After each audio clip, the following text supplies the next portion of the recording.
Save, serve, and conserve. For us who are thrifters and repurposers and reusers and resellers of old things are beautiful words. Hi, I'm George the Antique Nomad. Come with me as I wander the country in search of valuable vintage, amazing antiques, and cool collectibles. We'll buy, sell, and trade at antique malls, shops, and shows, estate sales, flea markets, thrift stores, anywhere people go to find really interesting things that just aren't made anymore. So come on, let's go. Hey everybody, it's George the Antique Nomad. It's a little windy, but hopefully I can cover the mic enough that you can be with me here because I am on my way across the water. And there is the Sunshine Skyway. And over that bridge on the other side of the water is the city of Bradenton and associated small towns around where there is antiquing. So we're going to go over there. This is the old bridge approach, now a fishing pier. The original bridge was built in 1954. Before that, you had to take a ferry boat to get across this. Unfortunately, in 1980, in a deep fog, a freighter ran into this bridge and 36 people died as a result of the bridge falling into Tampa Bay. And so this bridge was built as its replacement.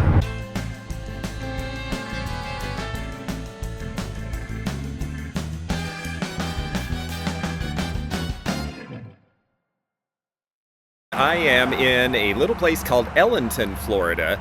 It is known nowadays for a big factory outlet center out on I-75, but in the old days, it was known for the Gamble Mansion, which is the farthest south antebellum plantation in the United States. Known for being an agricultural area, it's on the estuary of the Manatee River, and there's still to this day a lot of nurseries. Because of that, originally it had a big feed store, and that feed store is now an antique mall, and it's one of my favorite places to shop when I'm traveling through this area because it has about 50 dealers. I've always found neat stuff here. They've got good quality. Let's go see.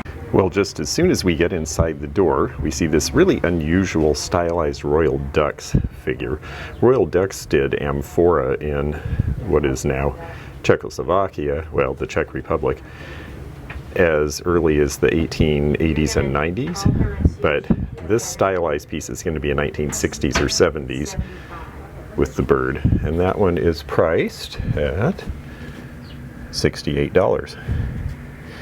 And then there's a bunch of Blanc du Chine Chinese white porcelain down here, a lot of different figures and bowls, a lot of detail in these, definitely an area of collecting interest in the $35 to $85 range. And because I'm in the Tampa Bay area, I needed to show this. Splendide.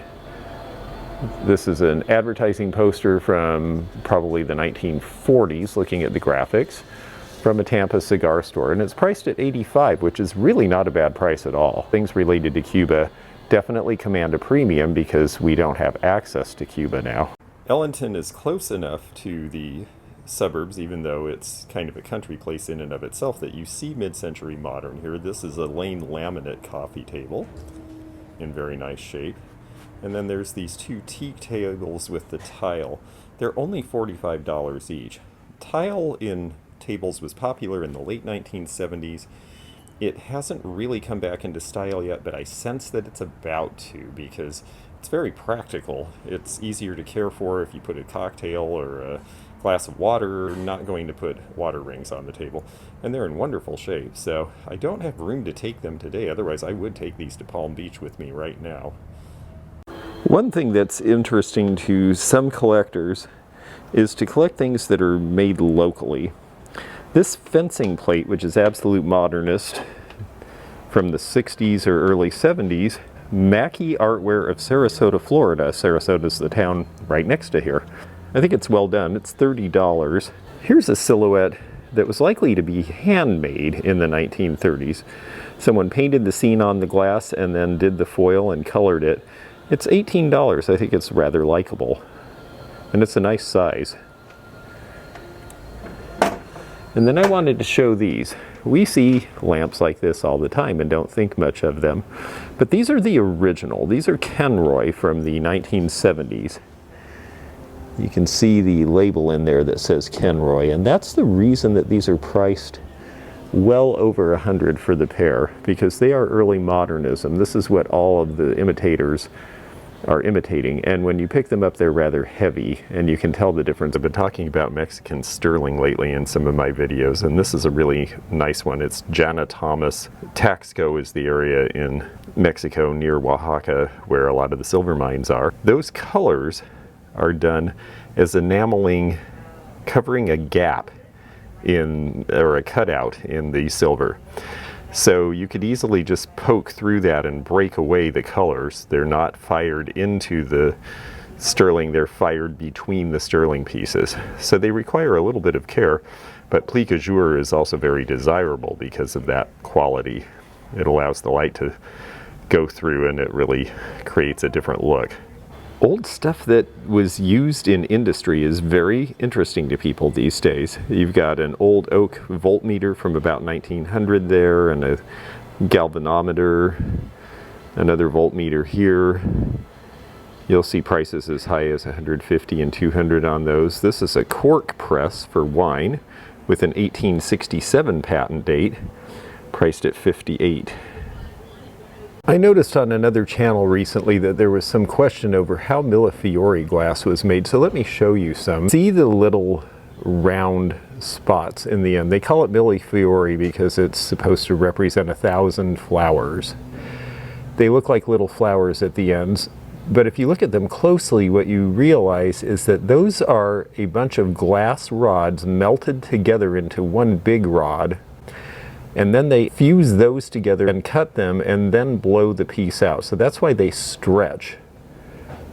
You'll notice some of them are perfect little flowers and some of them are just stretched and pulled, because in the process of blowing, all those colors merge together, as in this cruet here. Lots of Murano companies make Millefiori, and it is popular, and a lot of these pieces are priced between 50 and 120. Lots of nice Czech 1930s flower arranger birds here.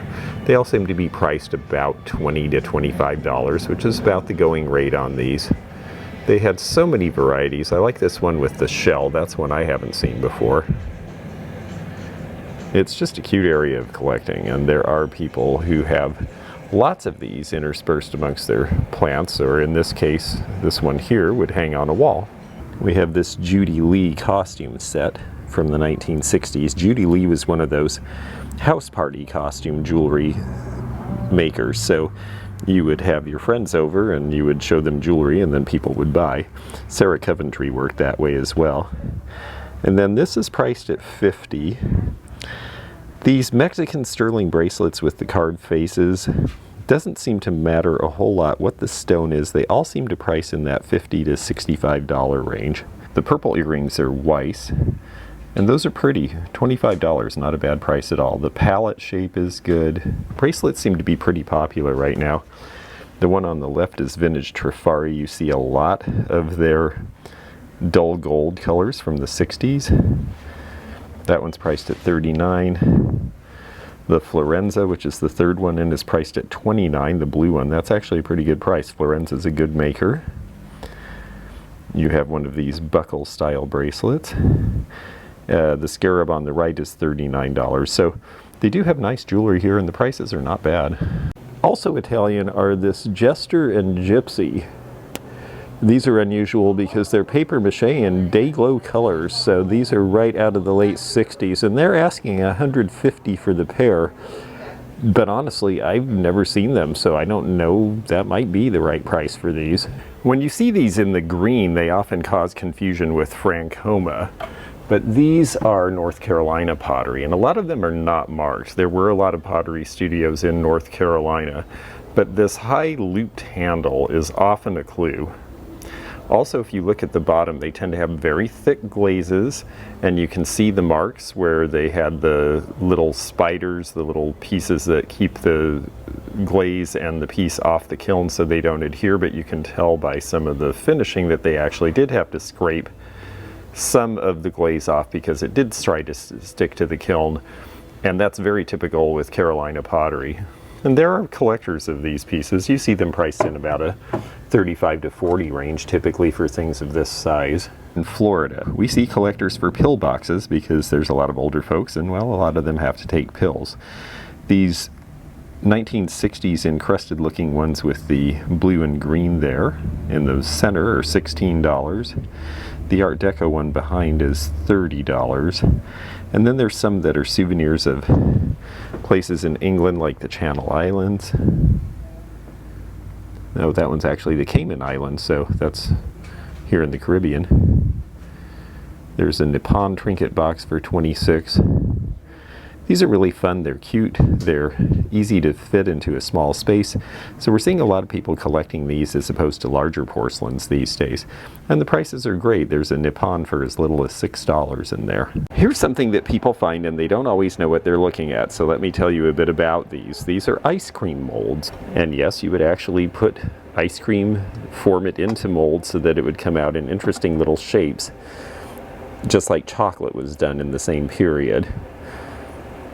And you see prices of 20 to 30 on the small ones, but this big one, which would have been for a whole bunch of kiddies to enjoy, is made to look like a log, and it's quite big and heavy.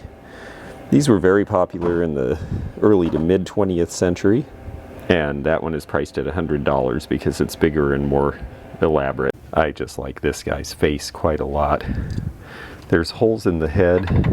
That makes me think that this was originally used, since there isn't an opening in the back, as a pen holder, and that's what it says, German figural pen holder. It's got the made in Germany mark. This is going to be from about the 1920s. So you could have put a pen and a pencil in here, and you could also lay a dip pen across him. That's a very cute piece. And this is a Fire King pattern that you see more often in Canada than you do here with the cherries and the apples. That blue color in it is different. They're priced at about $65 to $85 each now. Remember when masks were fun? There's a fun one right there. It's a wooden one, I'd say, from the head scarf that and the spit curls that she's based on a 1920s design, and this was made for masquerade because it has the eyes cut out so you can see under it. Priced around $75. Little froggy here is Val Saint Lambert out of Belgium. I've had this one with a signature before. This one, the signature is either very small or not evident, but it is definitely theirs. Here's some very pretty early 1900s and late Victorian glass, and these are good examples. The pink is peach blow or peach satin. Peach blow is where it blows out from a peachy color to a pink, and there's generally white as well. A lot of times these were cased with another color inside. That one's by Webb, which was considered a good company. This little pair is also peach blow behind. The peach satin lamp on the copper vase, that's unusual, especially the copper base. That's priced at $275. And then you get the applied pieces. These were made by Stevens and Williams in England and Hobbs Buchner in this country. That one's only $68. The prices on these have really come down. They're hard to find in good condition is part of the reason. And then we have some wave crest. We're used to seeing these round forms in wave crest, but here next to it is a square wave crest dresser box from the late 1890s, made in Connecticut over about a 15-year period. There's a fairy lamp. People are starting to get wild about these, but these are what they look like in Victorian times. This is a Clark Burmese fairy lamp. Burmese is where you go from that yellow tone into the pink. Their purpose originally was like a nightlight. You would put them in the window in a Victorian home so that you could find your way through the dark. A lot of Victorian homes burned to the ground because they also really liked heavy draperies. It was not a good combination. This is a cool thing. This is a Victorian snail inkwell. There's a lot of collectors for inkwells anyway, but what's great about the snail shape is that it's actually on a pedestal that allows you to turn it up to get the ink out, and then you turn it this way so the ink doesn't dry. It's a very clever device so that you didn't have to have a cap that might get lost. $55 on that. Here's a few more interesting Victorian peach blow pieces. This particular one here is very pretty. The ruffled bowl on the silver plate stand with the figure standing in the middle of it. That's priced at $245. The lamp is $165. And this unusual rose petal jar is priced at $55. That's likely to be from the 1930s. And then you see a bunch of rose bowls. You'll see a lot of enameling on these. These are only priced in the $30 to $50 range because a lot of reproductions were done that really drove the market down about 30 years ago. But people have figured out how to tell the difference. So we are starting to see some recovery and people being willing to venture into the old pieces again. Really, if you look at the bottom, they should have a lot of wear if they've been around 120 years, and the newer ones just really don't. Here we've got some really cool Majolica pieces. Now, some of these are old school prices, so they're having 30% off on these, which probably brings them down to about today's prices, but this is a really cool collection. The blackamoor on the tobacco jar with the discount would be about $2.25, and it's an unusual form and in really good condition. Some really cute things were made in Majolica. It wasn't just big fish trays and clunky vases. They made figural pieces like this great frog vase here, and this fellow here who's a match holder. Now he's only $20. He does have a little bit of a chip. The candlestick behind with the lad on it, again only priced at about $30. These seem like really good prices, a lot of them. And they've got another whole story of it up here. The man and the woman who seem to be sharing a bite of something. I'm not sure what's going on there. That's priced at $42. The Native American is going to be more expensive. But you see everyone from Google-eyed guys to lovely women and courtesans standing next to these candlesticks. And so many of them are only in the $30 and $35 range. It really seems very reasonable for what these pieces are. And here's a Lladró piece you don't see very often, and notice the glazes are different. This is retired now. This is called Love and Desire. It's priced at $6.95. It does have the box, and the boxes are very important to Lladró collectors, it seems. Do seem to command a premium if they still have the box. The figural bottle you see here is Jacques Petit, and he was a French porcelain maker. He did very elaborate designs, and anything with his signature tends to command a premium. This bottle is priced at $2.45, and this is not a particularly detailed example of his. His really highly detailed pieces go for sometimes in the thousands. And then on the left here, we have a wonderful peacock picture decorated by Picard out of Chicago. So this would have been done on likely a Limoges blank. They did a lot of hand painting and a lot of gold. They especially did these gold rose brocade backgrounds like you see on this piece. Here is an entire case full of Lou Ray pastels, and I like to show Lou Ray pastels. They were made by Taylor Smith & Taylor. It was one of the better quality things they made. They had some nice serving pieces. The shapes are pleasant, but the colors are really what are special. And they're called Lou Ray because the colors in the pastel were derived from Lou Ray caverns in Virginia, where the stalactites and stalagmites form, and there are a lot of natural pastel colors occurring in those caverns. It's really a beautiful place, and it inspired this great 1930s dinnerware that is plain enough to be used every day and can go in dishwashers and places like that. Ellenton does have one thing that is unique to it, and that is this structure here. This is the Gamble Plantation. This was the farthest southern plantation in the Confederate States back in the Civil War days. It was a place that a lot of people from the Confederate government hid and then were smuggled out in the nearby port and went to places like the Bahamas after the Civil War to avoid prosecution. A lot of them hid out here. This structure to the right that you see is a covered well, and it's unusual to have a covered well for fresh water in most places, but this was Florida, and back in the 1850s when this was constructed, well, Florida had lots of mosquitoes, and that's how you kept the mosquitoes from poisoning your well water. It was the center of quite an area. What's left of it, including this sold out building here, are now a Florida Heritage Park here on a very busy highway, along with an information center that you see there.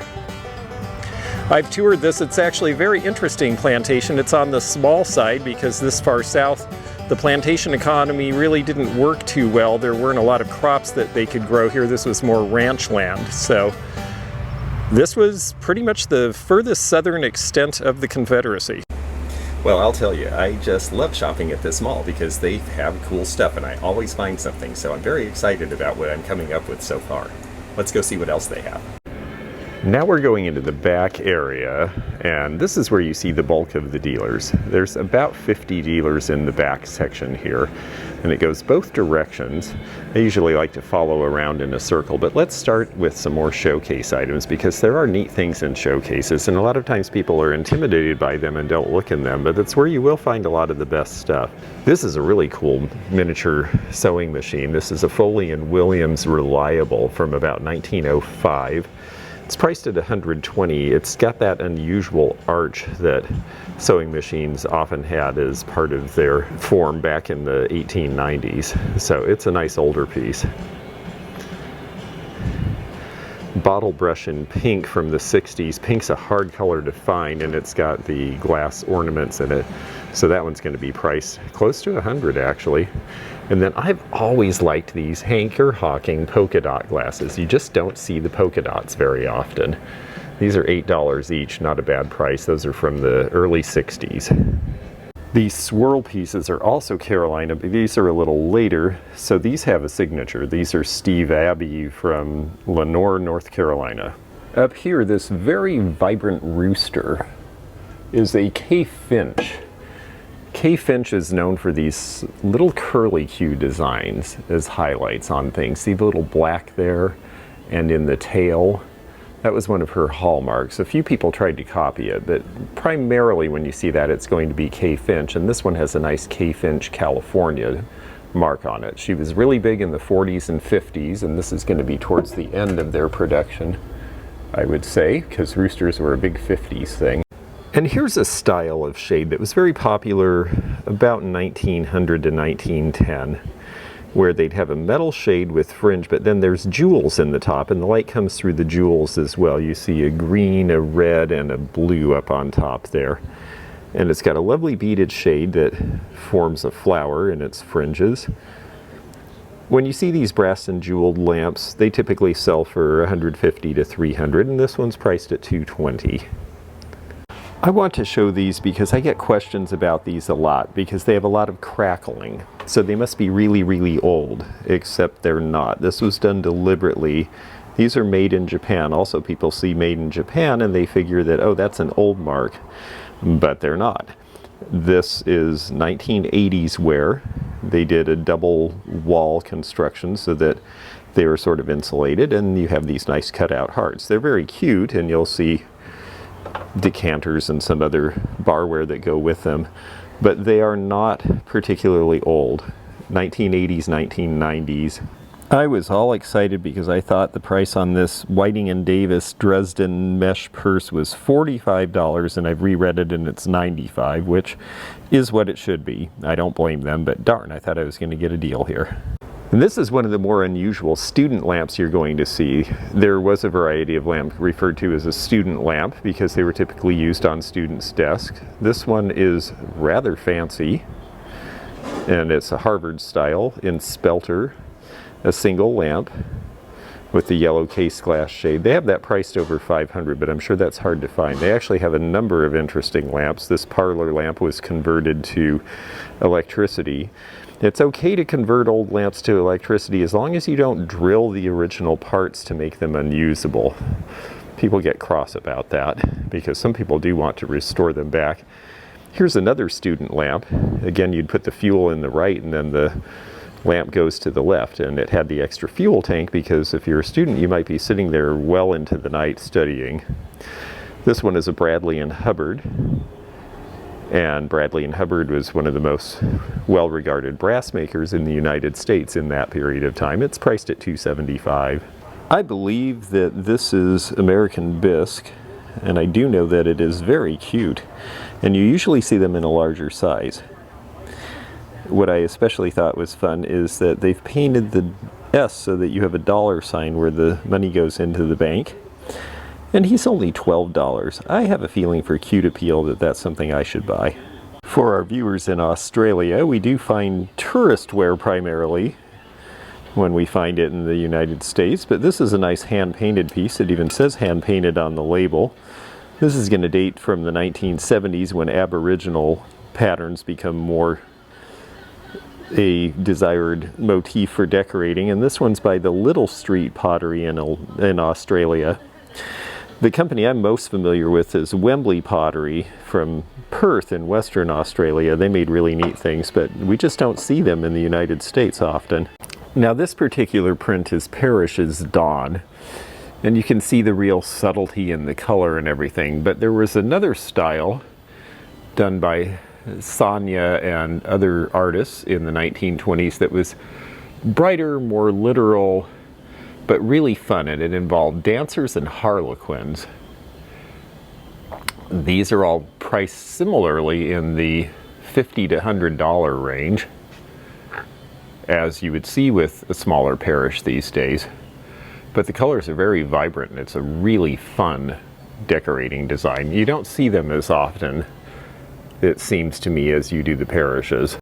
Now here is why I said a lot of the North Carolina pottery can be confused with Francoma, because look at this two-tone glaze with the brown and the green. It almost seems like the rutile glazes that Francoma did, although I think these were formed in a little bit different manner. This is an A.R. Cole piece. A lot of the redware done in the Carolinas, and that's a clue right there. That color of red is not Francoma's clay, and so that's going to be a clue for you, as well as the fact that the mottling is a little different if you had them side by side. But this does cause confusion with people, so something to be aware of. The Francoma pieces are typically a little more widely collected, but there are collectors for Carolina pottery, absolutely. The 1970s penchant for owls was not overlooked by advertisers.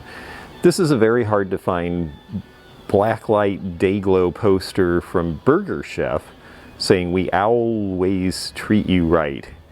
Terrible pun, but you know, we had to have an owl because this is going to be from about 1974 or 5. It is an original. It's priced at $185 because a lot of this stuff that was advertising is pretty hard to find. These images were very specific to a period of time. Those colors went out of style and people just threw all this stuff away. And this is a very nice tiny sterling overlay bottle, and you can feel that the sterling is raised. So this is not electroplate, this is actual sterling overlay. If you broke the bottle, you'd still have the sterling there.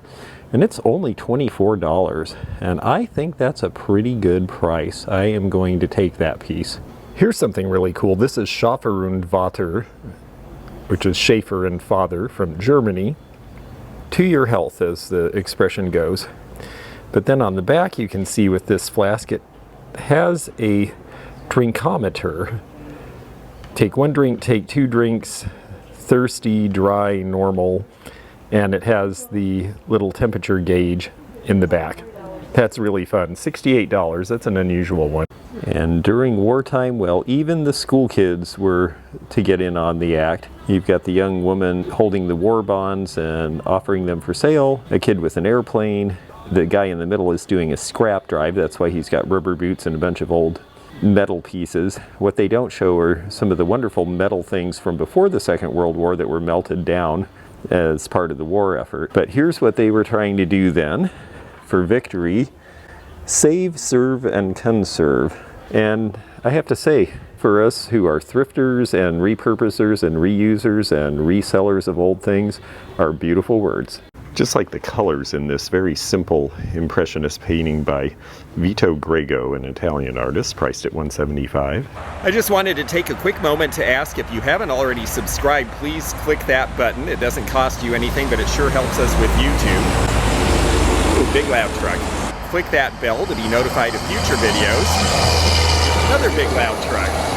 Lots of cement mixers today. Click that join button and you can see what memberships are about. And we welcome our members and are very grateful for the extra content they help us produce. And lastly, if you'll please like this video, and let's get back to it now. This is a really cute thing. It's a Formica table, but it's child-sized. And I've had pretty good luck with these, and it's a great green color. Now the Formica is separating just a little bit right here, and that could be an issue, so I'm going to pick up the edges here. Yeah, it doesn't seem too bad. It's $39. I have to admit I'm tempted. I don't know if they would give a dealer discount, but it'd sure be handy for display at a show, and it would eventually sell to somebody. Well, this booth belongs to a person who is a newly minted employee here now. And she's got some really beautiful things. Look at that green art glass vase. It has the iridescence of Lutz, or one of the European makers. And it's priced at $125, and it is definitely Lutz style. It may be Palma Koenig or one of the other companies. I don't recognize the shape. The one in the middle also has a nice metallic glaze. And it says it is Lundberg, and Lundberg is a more recent version, kind of like Orient and Flume. They do this sort of work too. These were done in the 1970s and 80s, but they're based on the original from the 1910s. This is a very pretty bracelet here, I have to admit. I'm curious to see it up close. I'm not expecting it to be cheap, but it's a beautiful look, so I am curious to take a look because I'm always looking for nice jewelry. And then she's got a lovely beaded bag with the roses down here, priced at $115. That's not a bad price for the fringe being in good shape and being so detailed and ornate. And then look at this amphora with the woman coming up out of the vase. That is really incredible too. So they've got just neat stuff here. I've always liked this store. Here's some Bjorn Vindblad tiles, also used as wall decorations in the 1970s. These were Nimula, which was one of the companies he worked for. And this particular one was designed for the opening of Carson Peary Scott in Orland Square in 1977. And Carson Peary Scott was the first modern department store in the country. In Chicago in the 1890s, they hired a very famous architect to build their first store and really revolutionized the way stores were done, with lots of glass windows and lots of display to the outside in a way that hadn't been done before. Nice woven purse with the lucite. And that one is priced at $65, which is kind of tempting because I'm out of lucite purses right now. We're going into another wing of the mall here. This dealer has some really fun poppy jewelry from the 1960s and 70s, very psychedelic. People are really enjoying these metal flower pins. I see them selling for $15 to $20 in the right place. Here's a whole lot of Delphite blue. This was popular around the same time as jadeite, and it's very pretty, and the prices are not inexpensive, although there are some pieces you see a lot. This one was by Jeanette Glass, and this was done to commemorate LBJ running for president. There's also a bunch of refrigerator dishes that are 1930s. This swirl pattern is very nice. You'll see prices similar to jadeite on a lot of this stuff because it is very popular and it's a great color. Now, Listener is not a name in costume jewelry that I think of as being particularly high-end, but they did make some really nice pieces, and that set is really well done with the root beer and Aurora Borealis stones. The gold tone is nice. It's not real brassy and shiny. It doesn't look cheap. So as Listener goes, that's a pretty good set. The Caped Crusader and Batman. These Mego toys were really cheap and low end in the 60s and 70s. They were not as well done as a lot of their competitors, and because of that, a lot of them are hard to find now. And they did do a lot of celebrities. I believe they did a Donnie and Marie doll set. It is something to look for. This jadeite here, notice how it's a little more of a celadon. It's a little more transparent. This is Fenton. It has almost a clam broth effect. See how the light comes through it? It's not as thick a color as regular jadeite. This is Fenton from the 1920s. They did the jade color actually before most of the other companies. People don't necessarily realize that, and that's priced at $35. Pretty good for something in jadeite. And below we have, these are Dansk. Dansk is very popular if you find the modernist designs. It says Dansk Designs on the rim, Denmark. You want the pieces that say Denmark or France. They did a lot of things overseas later in time, but this is what people are really after. And they're pretty. The Lotus candle holders are $49 because they're fairly desirable. And then this is a crazy interesting gold panther with the woman. This is also a TV lamp. I've not seen this one before, and it's priced at $80, and I can understand why. So this very nice lady is taking this out because it lit up just great, and I just love this piece. So I'm getting 2 TV lamps, and I'm very excited because I didn't have any. And here's a neat piece. This is a celestial globe where you can see the different constellations, and these are really cool. This one looks like it was done probably about 1970, and they're not inexpensive. They're not common, so it's just really a beautiful thing, though. And we see some vintage vinyl here. Aqualung by Jethro Tull. The Village People. They keep coming up in my travels. I don't know what's up with that. And then here's this guy. And he had heavy friends, and he certainly did.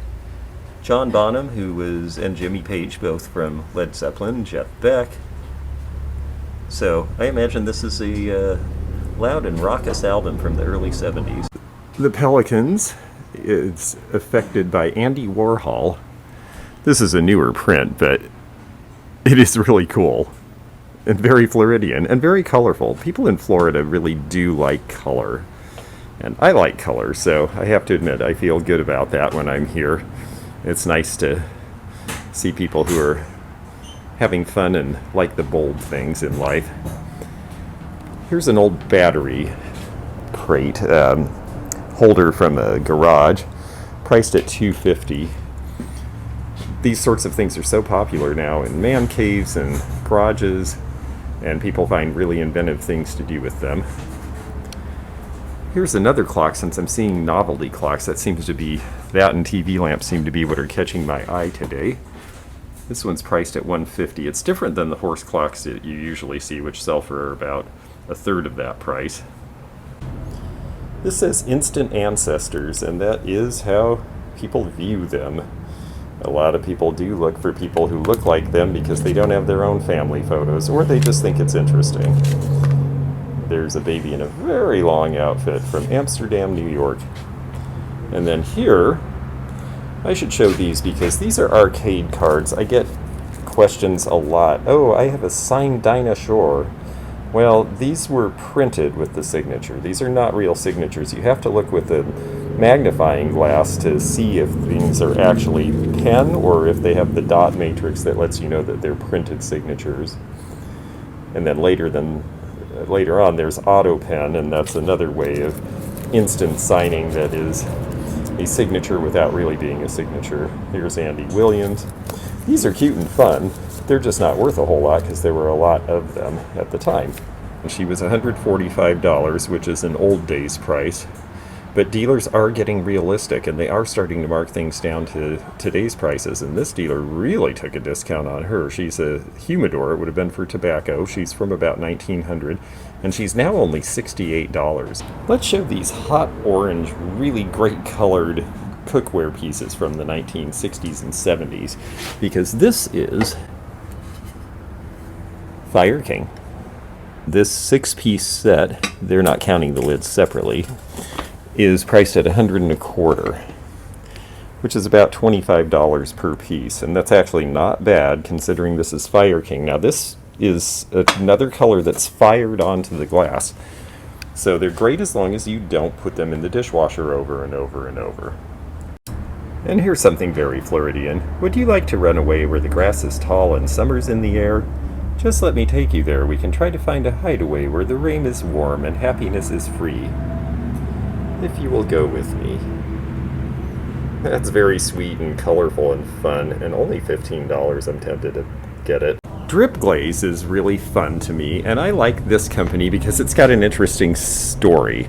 This is called Wine Art, and it was made by a woman in the late 50s in Oklahoma. You can kind of see the label there. They're really fun. It was mainly beverage sets and tableware accessories. And it's very late 50s, early 60s. The colors are just great, and the prices are not bad. It's only $25 for the pitcher. And then this piece is $10. It's got a neat drip glaze, and it is Haeger, and it's got a good label. And you know, for $10, pink's coming back in. It's got a nice aspect to it. I think the shape is good. I'll take it for $10. Why not? Well, as usual, I'm not leaving this place empty-handed. Feed Store Antiques always has something fun, always something interesting, and you know, for a quick trip, I spent a bunch of money, but I'm very happy with what I got, and I'll bet a lot of it does not come back from the show with me. I'm headed to West Palm for the last show of the season, so this will be great to have some fresh merchandise that I can say I just got. In the meantime, this is George the Antique Nomad, and we'll go on some more adventures soon, so take care and I'll see you then. Bye-bye now. Thanks for joining me again in the fun and fascinating antique community here where online meets the real world. Please click the subscribe button below, click the bell to be notified when new videos upload, leave a comment below, and hit thumbs up to like this video. Links to our online social media daily posts and our items for sale are in the description. This is George at the Antique Nomad. Bye for now.